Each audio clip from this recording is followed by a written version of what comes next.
Backchat, backchat, you burn all my energy. Backchat, backchat, criticizing all you see. Backchat, backchat, analyzing what I say. Backchat, backchat, and you always get your way.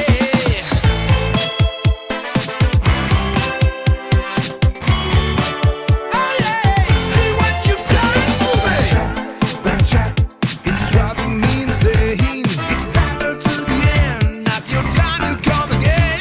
Talk back, you've got me on the rack. Twisting every word I say, when me up and get you away. That change I have of making no romance. If I'm ever going to win, have to get the last word in.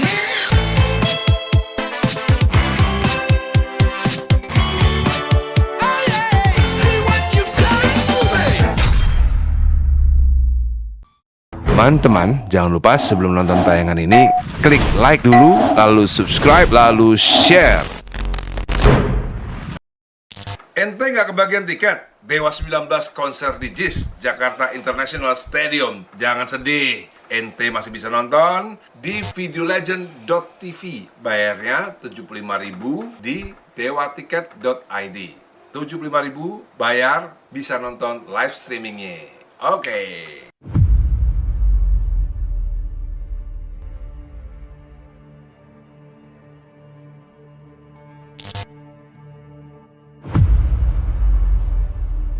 Assalamualaikum warahmatullahi wabarakatuh. Baladewa, baladewi saentero dunia. Kami kabarkan bahwa alhamdulillah ternyata tidak hanya 60.000 tiket terjual dalam 1 jam seperti yang pernah diberitakan. Ternyata tiket yang terjual itu adalah 63.000 dalam 15 menit. Jadi ini sebuah pencapaian yang luar biasa. Menurut kami, ini adalah pencapaian penghargaan yang tertinggi yang pernah kita dapatkan. Ini adalah Masyarakat Award, Rakyat Award. Kenapa disebut Rakyat Award? Ya, karena ini jurinya rakyat seluruh Indonesia yang mengapresiasi Dewa 19 dengan membeli tiket untuk nonton Dewa 19 dalam rangkaian turnya yang ke-30 tahun di 30 kota di Jakarta International Stadium, sebuah stadion yang menjadi kebanggaan Jakarta. Dewa 19 telah mencatatkan sejarahnya di Jakarta International Stadium dengan tiket yang terjual 63.000 tiket dalam waktu 15 menit. Bisa dibeli tanggal 30 Oktober 2022.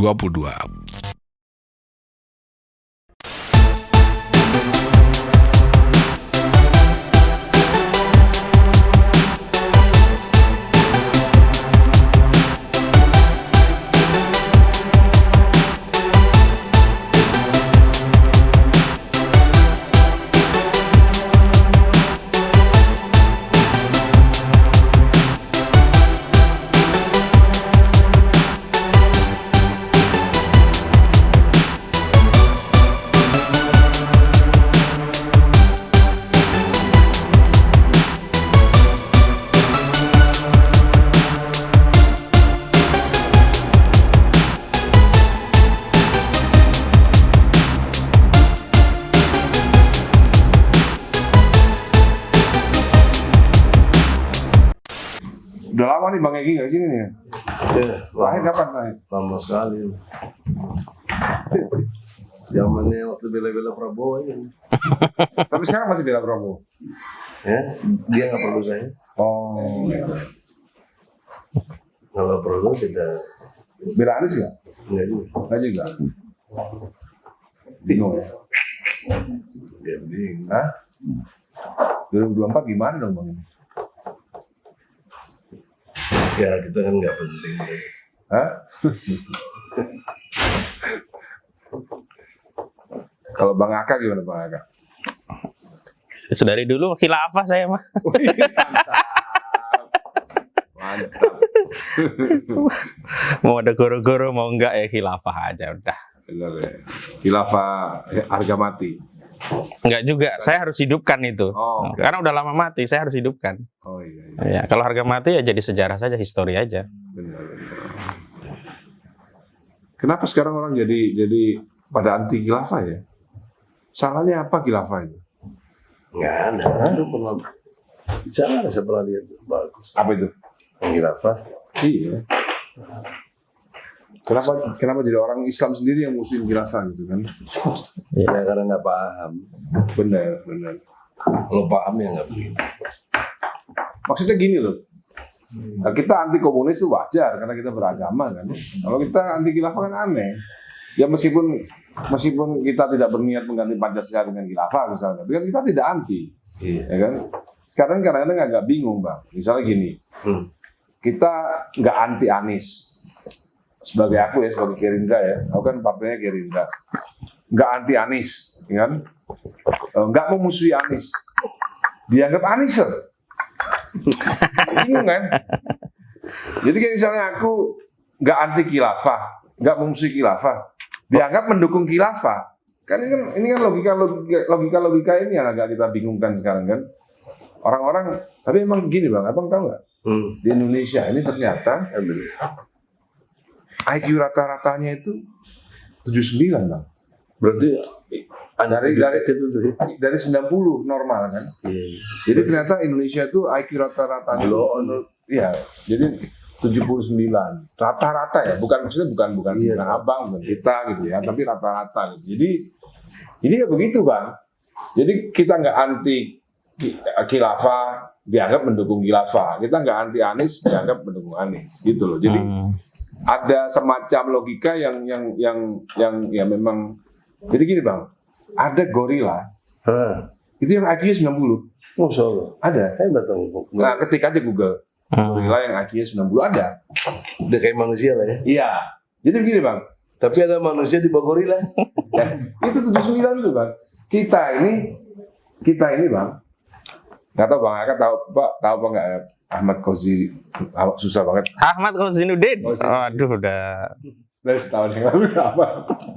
Jadi kita ini ternyata bang di peringkat 130 dari negara yang paling cerdas.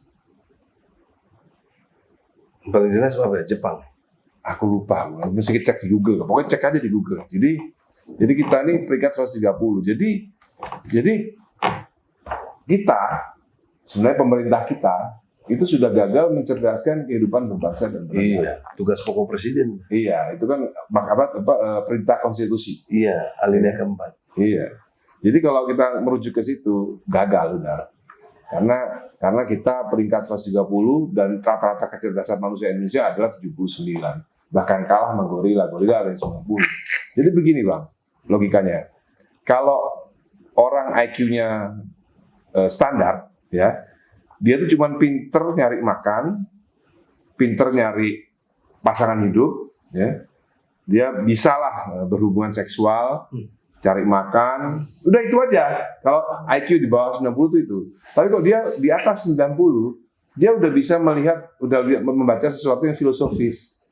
Dia udah bisa mengerti budaya, dia bisa ngerti musik bagus. Peradaban. Ya, itu yang membangun peradaban itu yang IQ. Tapi kalau di bawah 90, Nggak mungkin. nggak paham. Jadi kalau kita bicara satire, kita bicara sesuatu yang filosofis, nggak paham mereka. Itu yang sedang kita alami kan itu.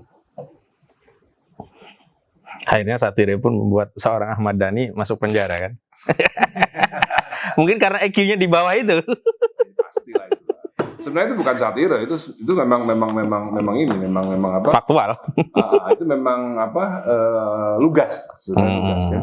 Lugas kan. Siapa saja pendukung penista agama adalah bajingan yang wajib diludahin mukanya. Itu lugas, bukan satire. Kalau orang komplain kan mengkonfirmasi dirinya bagian dari itu kan. Iya. Jelas itu. Itu lugas banget dan itu bukan bahasa yang sulit. Tapi gara-gara itu kan saya divonis dianggap memberikan ujaran kebencian kepada etnis Tionghoa dan umat Kristiani. 28 ayat 2 Undang-Undang ITE itu. Nah, kalau IQ 79 ya gini loh nasibnya. Ada pendekatan agar kita bisa memahami mereka. IQ kita diturunkan menjadi 79 juga. Mungkin kita bisa maklumi akhirnya. Ya sekarang kita Udah mulai nih? Udah mulai sekarang. Sekarang hari ini kan beritanya kan baru Bang Ahmad Khozinuddin kan baru mencabut Sebenarnya apa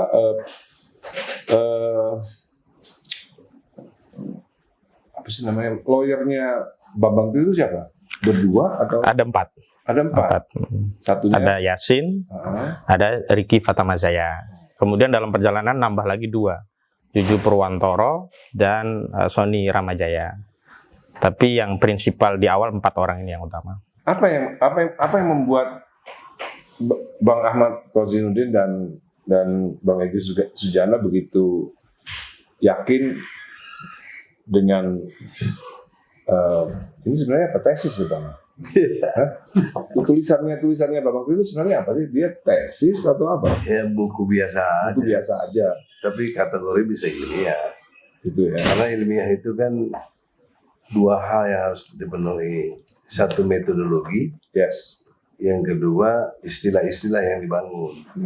Itu sepakat dalam dunia intelektual itu. Apalagi buku ini belum pernah dibahas di kampus ya Bang ya. Dan juga belum ada pelarangan Iya. atau dinyatakan terlarang, kan nggak ada. Jadi satu kondisi objektifnya, mengapa buku yang sudah lewat penelitian versinya Bambang ya, Iya. merupakan satu karya ilmiah dia yang kemudian dari perspektif hukum perdata itu menjadi properti. Maksudnya kemilikan dia kan neliti. Ternyata dalam penelitian dia ada ijazah palsu, dugaan dia dengan kejelasan-kejelasan yang ada dalam buku itu. Nah itulah yang kita mesti lindungi dengan pasal 1365 KUHP Kitab Undang-Undang Perdata. Tiap-tiap perbuatan yang melawan hukum dan menimbulkan kerugian bagi orang lain, maka yang menimbulkan kerugian ganti rugi. Gitu. Nah, cuma yang Bambang lakukan dalam konteks minta ganti rugi ini bukan uang, karena ini bicara tentang, menurut versi saya ada kategori kebejatan moral gitu, dalam perspektif dirinya sendiri aja dibohongi gitu. Dalam pengertian ijazah itu kan membohongi diri sendiri sebelum dia membohongi banyak masyarakat. Perbuatan tercela. Iya benar. Perbuatan tercela. Ya bahasa kasarnya bejat lah. Tapi bahasa undang-undangnya pasal 7A Undang-Undang Dasar 45 itu tercela. Ya. Nah itulah yang kita konstruk bersama Ahmad menjadi satu gugatan. Nah selanjutnya Ahmad bisa sampaikan. Ya, Bang Ahmad. kan sederhana kan. Setiap kita kan mencintai kebenaran. Yes. Dan masing-masing dari kita, bahkan setiap peradaban itu punya metode untuk memverifikasi sebuah kebenaran gitu. Kalau di dalam teori-teori Marxis kan untuk mencari kebenaran itu dengan dialektika, tesis, antitesis, sintesis, dan seterusnya. Dan menurut mereka akan selalu begitu. Sintesa akan menjadi tesis, ada antitesis, sintesa, dan seterusnya. Nah, karena kebohongan yang begitu luas ini, Gus Nur kemudian membuat kesimpulan semua ini dusta, kecuali setelah melalui sebuah metode pencarian kebenaran yang diyakini oleh Gus Nur, yaitu dengan mubahalah. Itu ada dalam konteks fikih maupun ini ada ya. Ada. Ada ya. Dan itu juga dulu kan pernah Rasulullah melakukan itu, cuman yang ditantang oleh Rasulullah akhirnya kan mengundurkan diri, gak jadi begitu. Terlepas metode mubahalah itu macam-macam variatif dan mungkin juga ada yang tidak sependapat dengan apa yang dilakukan Gus Nur, itu hal yang lain. Tetapi Gus Nur Ya memang meyakini, tidak harus pendapat kan. iya, Umat Islam kan tidak harus pendapat juga, makanya ada 4 imam. mazhab, kan? ya. Nah, kami ini orang hukum, kami tentu tidak akan menggunakan metode itu. Uji validitas satu fakta hukum, apakah dia benar atau tidak, itu adalah di pengadilan. Yes. Dan kami khawatir saat itu ketika isu ini liar di sosial media, tidak ada kanalisasi secara hukum, nanti akan ada semacam stigma menebar hoax, seperti Mas Ahmad tadi, nanti dianggap ujaran kebencian kepada individu atau kelompok masyarakat berdasarkan sara, suku, agama, ras, dan antar golongan. Maka kami sebenarnya saat itu ada 2 perspektif yang kami ambil ya, kepentingannya. Pertama, kepentingan publik dalam pengertian untuk memastikan apa iya informasi itu valid, benar atau tidak. Kalau valid atau benar, bahaya sekali kita punya presiden yang tidak memenuhi syarat, yang tercela karena menggunakan ijazah. Karena dalam ketentuan KPU, per KPU itu diatur bahwa syarat seorang calon presiden diantaranya adalah harus lulus SMA sederajat gitu, minimal itu. Yang kedua, kami juga tidak ingin isu ini kemudian memakan korban, sebagaimana dahulu Bambang Tri juga pernah dipenjara karena dia bicara di sosial media. Di bukunya yang pertama. Buku yang pertama itu kan terkait riwayat presiden. Kalau sekarang kan riwayat pendidikannya. Ini jilid 2-nya. Jilid 2-nya. Kalau yang kedua ini stressingnya pendidikannya. Kalau yang pertama kan asal usul. Nah, kami kemudian berkesimpulan, wow, kalau begitu ini harus dibawa ke ranah hukum. Agar apa? Ada kepastian. Dan kepastian ini bukan hanya bagi Bambang Tri, bukan hanya bagi kita rakyat Indonesia, juga bagi Bapak Presiden. Makanya kemarin di tanggal 18 Oktober itu adalah momentum yang menurut Pak Amin Rais kan bagus sekali bagi Presiden untuk mengklarifikasi sekaligus mengakhiri polemik ini. Sayangnya itu tidak dimanfaatkan. Nah, ketika Gus Nur meminta saya untuk coba tolong nih Bambang Tri, kasihan dia nggak ada yang menolong gitu. Saya komunikasi dengan Bang Egy, gimana Bang? Nah, karena kita advokat, jalur untuk memverifikasi kebenaran itu lewat pengadilan, ya kita ajukan gugatan. Substansinya kita tidak meyakini mana yang benar atau mana yang salah, tapi kita mau uji di pengadilan. Tentu sebagai advokat kita punya dasar, apa yang kemudian disampaikan klien itu kita verifikasi. Dan secara logika, versi kita selaku advokat, oh masuk, logik begitu. Tapi kan kebenaran itu harus diuji.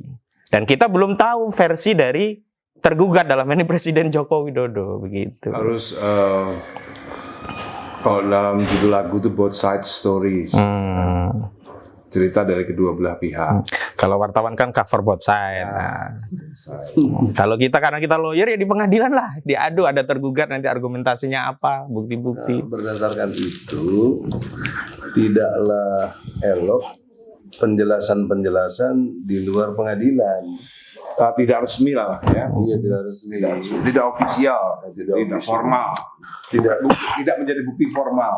Tidak cuma itu, brother, tapi juga sumpah. Oke, benar. Kalau di pengadilan harus ada sumpah ya. Dan itu berkategori bisa keterangan palsu, sanksinya 7 tahun. Jadi kalau di medsos siapa yang mau bantah? Dan siapa yang mau juga membenarkan, semuanya mengaku benar, terus siapa yang mau bantahnya? Nggak bisa. Artinya pembelaan-pembelaan di medsos itu tidak punya nilai di dalam secara kacamata ilmu hukum. Dalam kacamata hukum itu bullshit ya. Bullshit. Benar, bullshit itu. Jadi kan malu-maluin. Ya. Gini logika sederhana aja. Ya. Kenapa bisa jauh-jauh ke Jogja, ada reunian, ada lain-lain, tapi datang ke pengadilan yang dekat dari Istana Merdeka itu kan dekat sekali itu ke Bungur situ. Mungkin malas ketemu Bang Egy kali.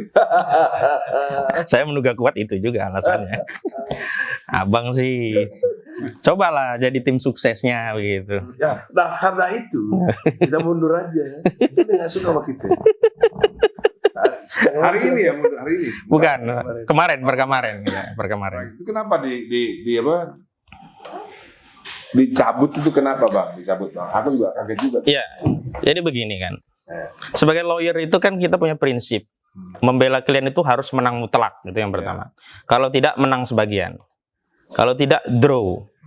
Kalaupun kalah, menunda kekalahan. Makanya kenapa kita banding, kasasi, kalaupun sudah kalah, itu bagian dari strategi untuk menunda kekalahan. Paling tidak bisa dipaksa untuk melaksanakan putusan, karena masih ada upaya hukum. Nah, dalam kasus Bambang Tri, ini strategi kami adalah bukan dalam konteks menunda kekalahan, bukan dalam konteks untuk menang sebagian, tetapi kami ingin fokus bahwa masalah ini jangan dulu masuk ke pokok perkara, sehingga suatu saat digugat lagi masih bisa. Kenapa demikian? Oh, iya. Itu bagian daripada Strategi. Kalau bahasanya Kiai Haji Ma'ruf Amin itu fikus siasat. Oh.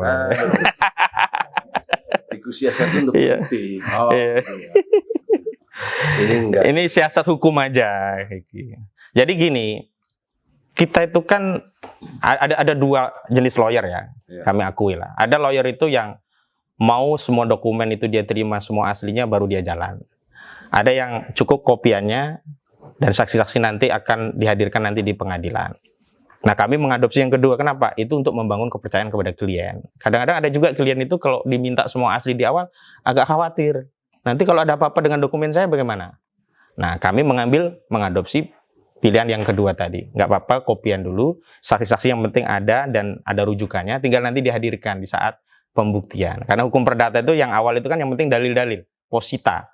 Soal pembuktiannya nanti pada saat proses pembuktian. Nah, pembuktian yang kami lakukan itu kan sangat bergantung dengan sosok Bambang. Kehadiran. Iya. Kehadiran daripada sosok Bambang yang saat ini sedang Ditahan. Lah bagaimana? Karena kasus podcast Mubalah sama Gus Nur. Mubalah dianggap menistakan agama. Ada 4 pasal ya. Oh. Jadi 1 dianggap menyebar kebencian permusuhan berdasarkan suku, agama, ras, dan antar golongan. Sama dengan Mas Ahmad Dhani 28 ayat 2 Undang-Undang ITE junto pasal 45A Undang Nomor 19 2016 perubahan Undang Nomor 11 2008. Yang kedua benar 156A KUHP. Terus ada juga pasal 14 Undang-Undang Nomor 1 tahun 1946 tentang menyebar hoax, kebohongan yang menerbitkan keonaran.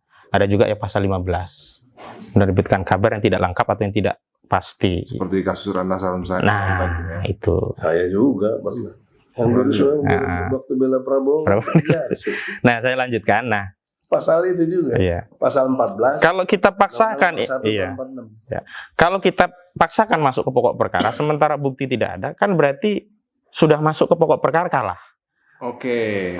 Ini konsekuensinya tidak bisa gugat ulang, bisanya banding kasasi. Tapi kalau banding kasasi dengan kondisi seperti ini, kami yakini kalah seterusnya. Nah, karena itulah kami kemudian bermusyawarah. Ini demi kepentingan klien, jadi juga sebenarnya demi kepentingan masyarakat. Karena kalau nanti posisinya seperti itu kan tetap gantung nih kasus ini. Tapi ada satu kondisional objektif juga, yaitu kalau bahasa Quran ya. Yes. Bung Dhani kan juga saya lihat sering baca Quran. Sedikit ngerti lah. Mantap. Karena ada kalimat pernah disampaikan di situ. Sampai unta masuk lubang jarum pun, nah, aduh. Unta masuk lubang jarum kan nggak mungkin, ya itu dalam bahasa kita nggak bakal menang. Dan kalau kondisi kekuasaan masih dipegang si fulan ini gitu, karena segala sesuatu dia tempuh dalam perspektif hukum harusnya Bambang Tri itu tidak boleh ditahan, walaupun dengan alasan lain. Apa alasan lain? Orang lagi di perdata, ini kan perdata. Ada peraturan Mahkamah Agung nomor 1 tahun 56. Jadi kalau berhimpitan perdata dengan pidana, perdata didahulukan, nggak boleh ada pidana. Ini kan diignore gitu loh, diambil aja, ditahan aja. Sementara kita butuh untuk tampilkan. Nah, jadi Bang Egy dan Bang Ahmad Kozinuddin ini mencurigai bahwa ini adalah upaya untuk mempersulit proses persidangan. Kalau belum pernah ngalami, brother, boleh mencurigai. Saya mengalami. Karena tahun lalu saya pernah gugat Jokowi yang 66 janjinya itu loh. Iya. Seperti mobil SMK nggak ada, buyback Indosat. Betul, itu bisa digugat juga itu ya? Sudah saya gugat tahun lalu. Tapi pada kondisional terakhirnya kita dinyatakan tidak berwenang oleh pengadilan. Pengadilan tidak berwenang. Ya, saya bingung kalau pengadilan nggak berwenang kita kemana? Dari cek sudah mah. Ya. Jadi perlu ada daya dobrak kepikir. Nah, mengingat kasus itu menjadi traumatik kita, maka tanggal 31 kita duga akan diperlakukan seperti itu. Bukan cuma duga-duga, bukan curiga, ngalami traumatik. Beda ya. analis Dejavu kali ya. Dejavu. Iya, kalau yang lainnya kan cuma analis begini. Oh, saya kira apaan. Kalau saya sudah mengalami. Beda pengalaman dengan cuma pengetahuan itu beda. Nah, dengan dasar pengalaman itu kita wanti-wanti seperti yang diterangkan tadi. Lebih baik kita cabut dulu. Nah, apa konsekuensi hukum menariknya dalam ke depan ini? Ini kan tadi wilayahnya perdata. Jadi bisa bergeser ke tata negara. Kenapa tata negara? Karena menjadi kewajiban DPR RI dong. Yang fungsi tugasnya itu mengawasi jalannya pemerintahan. Ini kan pemerintahan sedang jalan, kemudian presiden diduga ijazahnya palsu. Ini kan harusnya ada hak interpelasi kayak dari DPR. Nah, antum yang di Gerindra mana tuh satu pun anggota DPR nggak ada yang bergerak, bertanya aja nggak ada. Cicing wae sedayana. Nah, oleh karena itu, maka dengan kita tarik, saya ingin melebarkan satu persoalan hukum yang mendasar. Kalau cuma perdata, itu dampaknya nggak terlalu signifikan. Nah, kita perlu ada kecermatan strategi di sini. Jadi kalau Refli Harun lihat ini apa ada suap, apa ada tekanan-tekanan, atau ini strategi? Saya jawab ini strategi hukum supaya ada pergeseran dari nilai perdata ke tata negara. Kalau saya sih ngeliatnya bukan strategi ini, Apa dong? counter attack, Bisa juga, Oh. bisa konsekuensi logis. ya kan? Ya, counter attack kan. Counter attack. Kalau strategi kan orang nggak lihat, kalau ini kan orang lihat, ini counter attack. Setelah di attack kita counter. Antum cerdas juga. Karena IQ-nya di atas 9. Di atas Kalau kita bacanya 79. Bangsa kita. Nomor Nah, itu satu juga kegagalan presiden karena perintah undang-undang dasar dalam perintah pengertian konstitusi ya. konstitusi alinea keempat mencerdaskan kehidupan bangsa. Jadi kalau bangsa kita pemikirannya atau logikanya atau kekuatan intelektualnya di bawah 79 bagaimana? Jadi dulu gini Bang, Nah, gimana? jadi dulu itu kita tidak bisa mengakses IQ bangsa.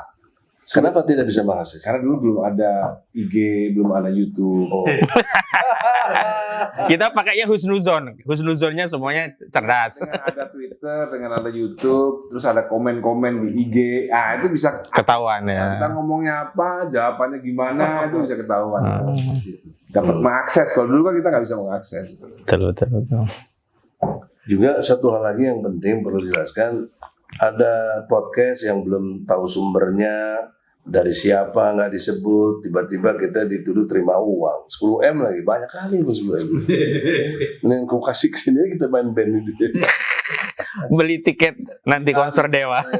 Bayarin semuanya. Ini kan absurd gitu loh. Jadi tolong Pak Ahmad diluruskan. Iya, saya mau tegaskan terkait pencabutan kasus ini tidak ada tekanan. Terus terang ini ya, Yeah. terus terang saya juga baru tahu semenjak klarifikasi ini, karena sebelumnya saya juga mikir kenapa ya dicabut, ada apa. Ternyata itu tadi ya, counter attack. Iya. Counter. Tom. Ya, jadi saya klarifikasi tidak ada tekanan baik ke saya pribadi atau ke tim atau nggak ada kompensasi apapun dari kekuasaan. Jadi nggak mungkin. Nanti lihat saja kalau setelah ini saya jadi komisaris, oh berarti benar. Kalau setelah ini saya tetap jadi lawyer jalanan, Berarti kalau Bambang Tri bisa bebas lagi, nah bisa jadi itu counter ya. bisa jadi Kompensasi, nggak, maksud saya gini, ketika Bambang Tri dibebaskan, gugat lagi. kemungkinan Iya.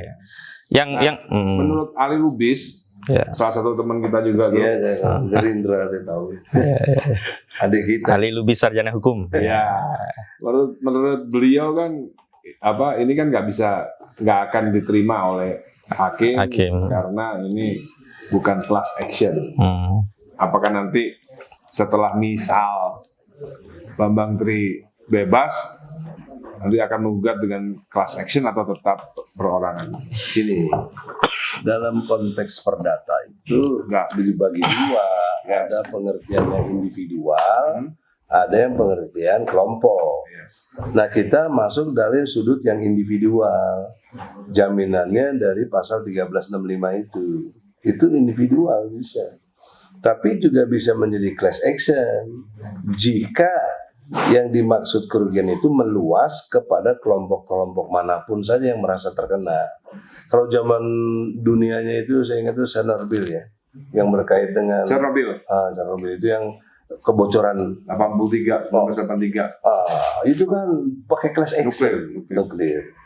Nah, kita juga bisa dengan konteks ini. Kenapa? Karena Jokowi itu presiden gitu loh. Dan ada persyaratan untuk presiden minimal ijazahnya SMA tadi atau setara. Maka dengan logika itu kerugian itu bisa bermasyarakat se-Indonesia ini rugi gitu loh. Jadi Bang Egy menduga penangkapan Bambang Tri ini adalah dalam usahanya untuk mencegah proses hukum di perdata. Iya. Dapat dipastikan begitu. Gitu ya. Kalau enggak kenapa harus ditangkap? Kenapa? Iya. Dan juga dugaan kuat saya tidak mengurangi hormat ya.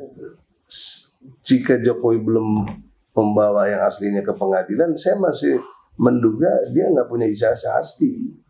Itu logika hukum namanya. Itu bisa logika yang terbangun di masyarakat nanti akhirnya Iya, memang begitu. kok Terus gimana? Kalau dia punya, kenapa tanggal 18 gak datang? Kan sederhana aja. Kalau dia nggak bisa datang karena sibuk, kan bisa bikin kuasa. Suruh orang bawa ijazah. Selesai, clear. kan semua Kasus tutup. manusia kan di mata hukum sama. Soal pasal 27 ayat 1. Setiap warga negara berkesamaan kedudukannya dalam pemerintahan dan hukum tanpa kecuali. Mungkin itu kekeliruannya.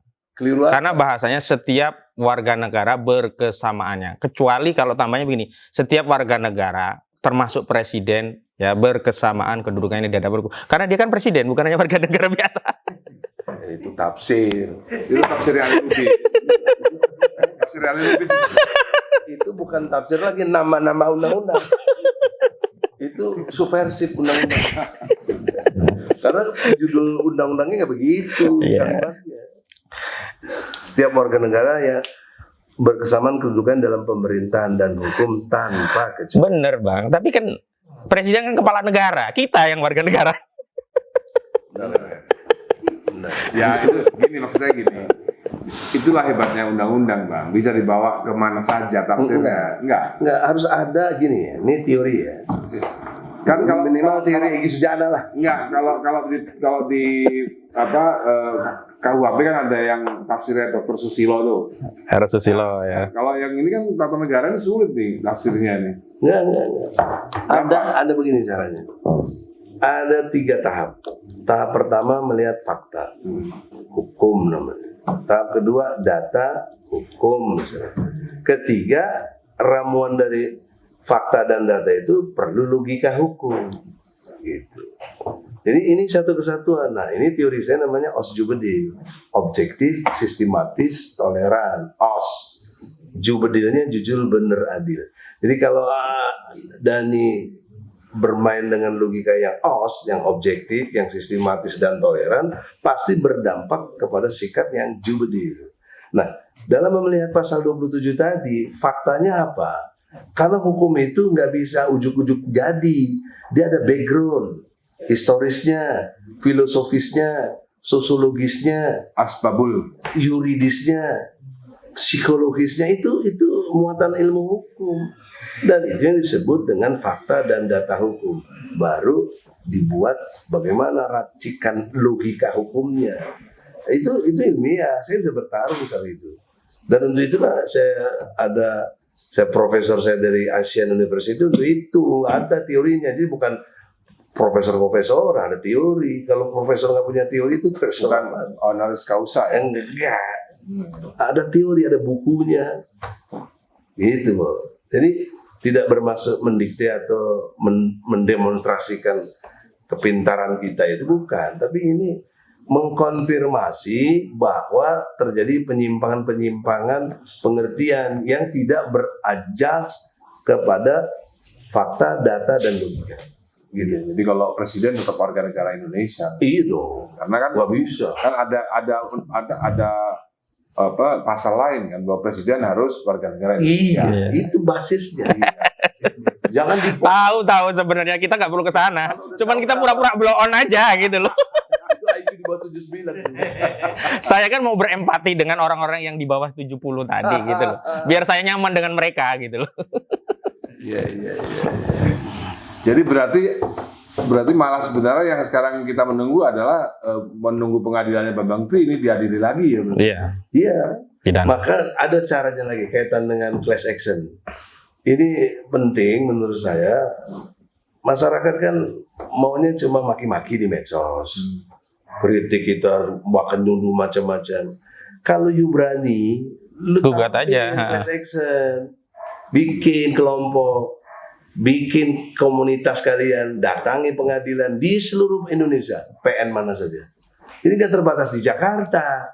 Silakan mau di Medan, mau di Papua, di mana saja Anda punya kesadaran hukum, ingin kepoknya selesai, ijazah Jokowi asli atau tidak, minta ke pengadilan. Saya sudah, ya, dengan bukti-bukti yang dari Bambang Tri. Jadi saya lihat waktu sana dengan Ali itu agak keliru. Dia bilang dalil siapa yang membuktikan, siapa yang menuduh dia harus membuktikan.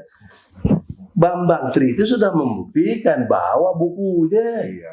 Enggak, karena kan Ali kan belum baca bukunya. Iya, tapi belum baca tapi komentar, kumaha. Nah, oleh karena itulah lewat podcast Dani yang dimuliakan Allah ini lebih menjernihkan. Tidak ada kebencian dan tidak ada hal-hal yang sifatnya kita mau mencari kepentingan apa, nggak ada. Kalau kita ada kepentingan malah nggak dicabut gitu loh. Iya. Itu kan kita ingin betul-betul mendapatkan substansi nilai yang jujur, benar, adil tadi gitu loh. Karena kita berangkat dari osjubdil, objektif, sistematis, kita sudah bertoleransi dengan keadaan ini. Maka kita harus dapatkan yang jujur dan benar dan adil. Maka kekeliruan besar dan sangat fitnah keji kalau kita dituduh macam-macam gitu. Kalau saya bertarung, saya bikin laporan polisi, selesai itu mereka itu, maaf bukti lo ngomong begitu. Tapi kan norak jadinya kita terjebak lapor melapor. Nggak suka saya begitu. Kita bertarung secara intelektual. Mestinya begitu. Makanya itu yang saya pengen bertarung di pengadilan. Makanya saya bilang saya petarung. Tapi diselewengkan nama Padahal kita negara hukum. Refli, katanya saya egois. Apa egois?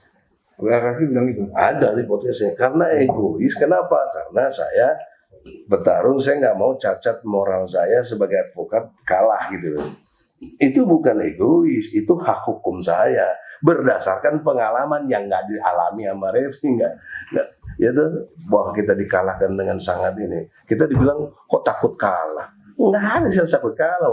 Kalau takut kalah ngapain kita bertarung? Nah itu mohon jangan salah. Ini kan salah satu bentuk wujud daripada kita ini adalah menghargai bahwa Indonesia adalah negara hukum kan. Iya. Dari itu Dan sekaligus demokrasi, jangan lupa. dan mengajukan gugatan itu karena bukti kita meyakini bahwa Indonesia negara hukum. Iya. Ternyata kita tidak diperlakukan secara hukum. Itu poin penting. Yang gugat malah ditangkap ya. Mungkin tambahan aja Pak Ahmad, Oh, ya. biar lebih tajam, serius, terpercaya. Tapi sekali lagi saya bisa memahami lah kalau ada pikiran, pandangan, tafsiran yang berbeda. Karena kan orang berpikir itu berdasarkan pengalaman hidup mereka masing-masing. Bagi orang yang terbiasa mencabut perkara karena ada kompensasi, tentu dia akan menduga kuat, oh ini juga tidak jauh beda dengan saya, karena saya dulu juga begitu. Gitu. Jadi masyarakat kan mungkin nggak banyak yang tahu ya. Jadi kronologi singkat itu kan Bambang Tri bikin buku meneliti soal ijazah palsu dari Bapak Presiden dan ternyata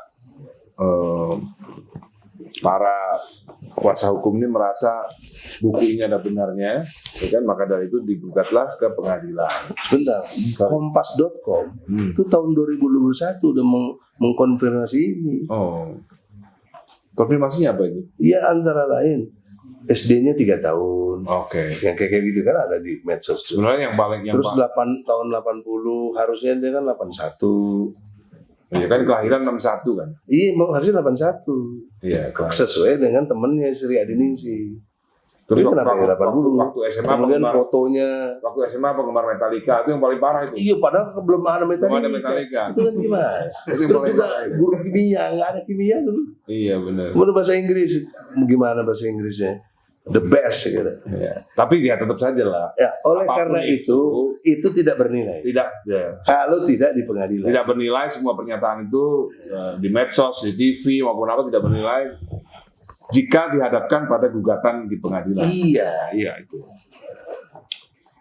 Tapi dia attack kitanya dengan nangkep Bambang, nangkep Gus Dur yang kita kehilangan momentum untuk membuktikan. Nah kita counter attack aja, mending kita cabut gitu loh. Benar. Itu kan pilihan cerdas menurut saya bagi orang yang ini. Sehingga sekarang ini kayak hantu, tergantung kemana-kemana gak jelas.